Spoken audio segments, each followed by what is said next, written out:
Welcome back to the Citizen Channel. We're all staying safe and well on another episode in our Didn't Know That. Yes, where we have a look at one of the matchday programmes. And we're going over to the Bees today. Yes, West London, Brentford. I've been past the ground. I've not as yet managed to get a ticket for it. It's very difficult to get tickets, of course, with such a small ground.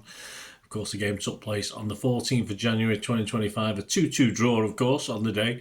It was an early kick-off, 2:30pm, match day 21. So we're going to check out some facts, stats, any oddities, anything you might have not known or, like me, probably forgot, anything of interest anyway, within the hard copy memory of the game, of course, which is the Brentford programme there. Yeah, I like that, don't you? I do like the CPR inspired cover a little bit more that in a second. It's certainly Brentford are producing some good programmes this year. I think Brighton's another one that I was impressed with, but you'll see what I think at the end of the season when we do our little review of matchday away programmes, or the covers anyway. This is £3 for a very compact 52 pages. Yeah, not loads of information in it. Struggling to get stuff of interest out of this one because there's not that much in it. But we managed to find something, or I managed to find something. And of course, getting back to the CPR inspired cover, there's actually a pull out in the middle as well. So you can actually pull it out and stick it on your wall as well. So there you go. It's different to having a player. Well, they are players, aren't there? There's players on it. So as a kid, why not? And you might learn something as well. And the fixture was dedicated to the Heart of West London campaign, which aims to improve heart health in the community. Very worthwhile. The North Stand itself encouraged the fans to get in early because they had a card display, which helps, of course, highlight the campaign as well. And the club is actively involved in many campaigns through its Brentford in the Community setup. So worthwhile causes. Brentford's recent win at St Mary's against Southampton was the club's biggest ever Premier League win. So that's not bad, is it? Sponsors, Hollywood, of course. Hollywood bets are the sponsors. And I think they get about $5 million a year out of that. So, yeah, it's not a fantastic sum of money, but it all helps. You got people like, of course, Gtech involved in sponsorship. Umbro as well are involved in sponsorship, of course. So, yes, Ben Burgess, do you know him? Well, he spent 1 year on loan from Blackburn Rovers at Brentford during the 2001-2002 campaign. He scored 18 times, a big bustling centre forward in 51 games, and he made a big impression. So they called him back for this one, but his own little piece in the programme. But there are other reasons why he did this for Brentford against City. On the Xbox, he plays FIFA or EAFC.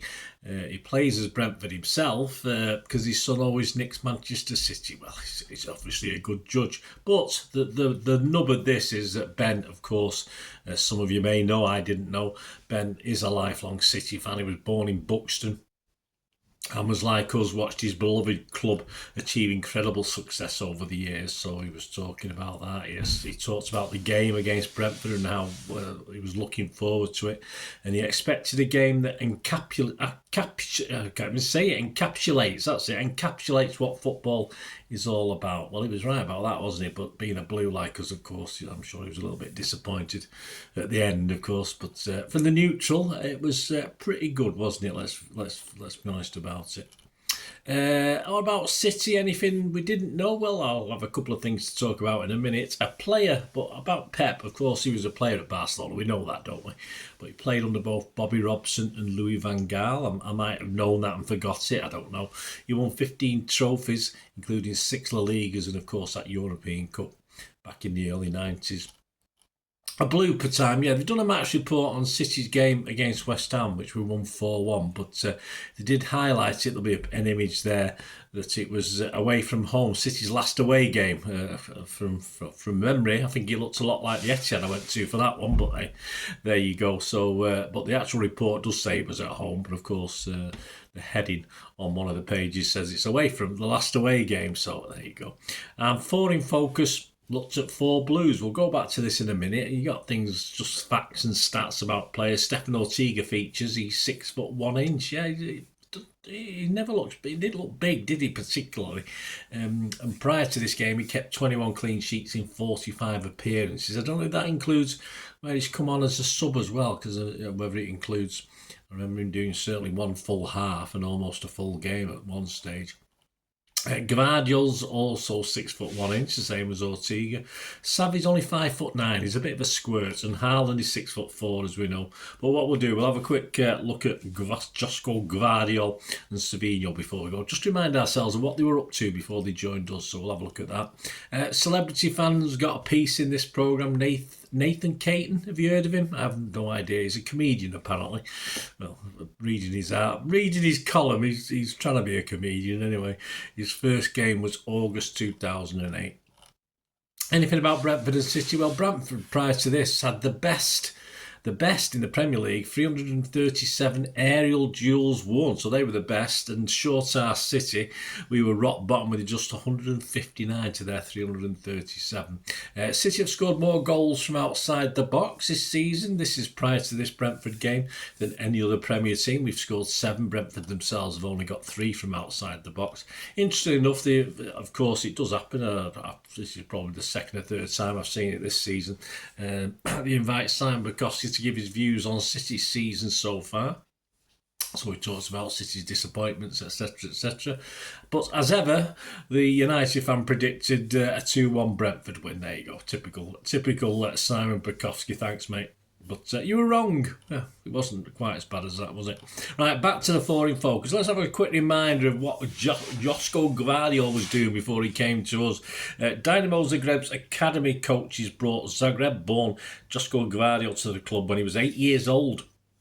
In 2010, and over the next decade, he developed it sufficiently to make the grade for the first team. He spent a season and a half in the fold, making 52 appearances as Dynamo won 2 league titles as well as the Croatian Cup and the Croatian Super Cup.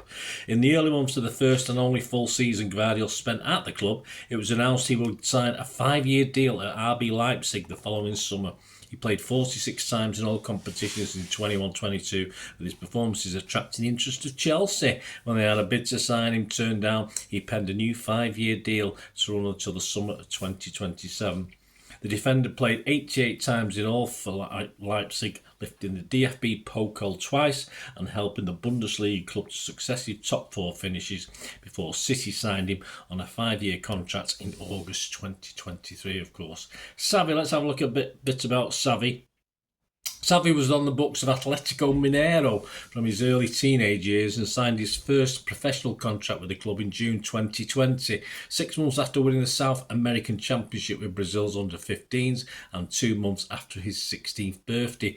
Before long, he was part of the Gael Forte Vingadores first team and made intermittent appearances during the 2020, 21 and 22 seasons, as well as playing for Brazil's under-17s and under-20s. During that time, the club won the Campeonato Mineiro 3 times, as well as the Campeonato Brasileiro, Serie A, the Copa do Brasil and the Super Copa do Brasil. So they are more fun listening to my pronunciations, isn't it? In June 2022, Savinho signed for French club Troyes, who are part of the City football group. Over the next 2 seasons, he played for PSV in the Eredivisie and Girona in La Liga, excelling with the latter. Last term, he played 41 games in all competitions, scoring 11 goals and assisting another 10, which earned him a deserved place in the La Liga team of the season and a first senior Brazil cap.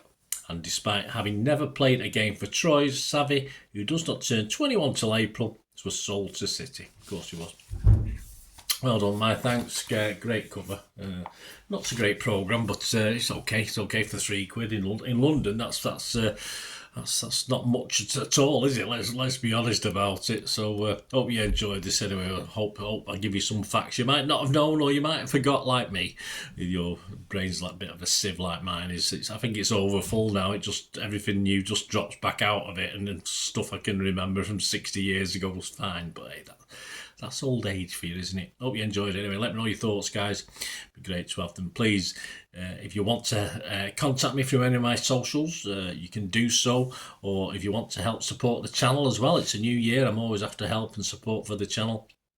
So if you want to find ways of doing that, all I ask is you stay watching and listening.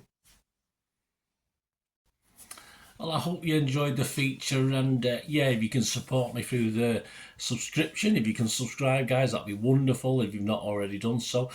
We do actually have memberships at the moment, just 99p a month, so you get access to all my City stuff, including all the history vlogs, dozens and dozens not been published yet that you get immediate access to, and every time I do a edit and do a vlog, you get immediate access to it as well. So you can have a copy of scripts as well if you want any hard copy of the sort of things I do on matches and teams and managers and players, etc, etc. So if you can join the membership, that'd be wonderful. We do have sponsors at the moment. Piat6505 are our current sponsor. They have a little eBay shop, so if you check in the comments section, there's a link there to the shop. They sell movie posters from the 90s and 2000s. They sell DVDs, some classic Hollywood movies, some classic foreign language ones.